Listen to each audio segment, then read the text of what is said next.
দয়াময় পরম দয়ালু আল্লাহর নামে। আমি শপথ করিতেছি এই নগরের, আর তুমি এই নগরের অধিবাসী। শপথ জন্মদাতার ও যাহা সে জন্ম দিয়াছে। আমি তো মানুষ সৃষ্টি করিয়াছি কষ্ট ক্লেশের মধ্যে। সে কি মনে করে যে কখনো তাহার উপর কেহ ক্ষমতাবান হইবে না? সে বলে, আমি প্রচুর অর্থ নিঃশেষ করিয়াছি। সে কি মনে করে যে তাহাকে কেহ দেখে নাই?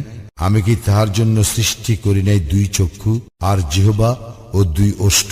আর আমি তাহাকে দুইটি পথ দেখাইয়াছি। সে তো বন্ধুর গিরিপথে প্রবেশ করে নাই। তুমি কি জানো বন্ধুর গিরিপথ কি? ইয়া হইতেছে দাস মুক্তি, অথবা দুর্ভিক্ষের দিনে আহার্য দান, ইয়াতিম আত্মীয়কে, অথবা দারিদ্র নিষ্পেষিত নিঃস্বকে। তদুপরি সে অন্তর্ভুক্ত হয় মুমিনদের এবং তাহাদের যাহারা পরস্পরকে উপদেশ দেয় ধৈর্য ধারণের ও দয়া দাক্ষিণ্যের। ইহারাই সৌভাগ্যশালী। আর যাহারা আমার নিদর্শন প্রত্যাখ্যান করিয়াছে উহারাই হতভাগ্য। উহারা পরিবেষ্টিত হইবে অবরুদ্ধ অগ্নিতে।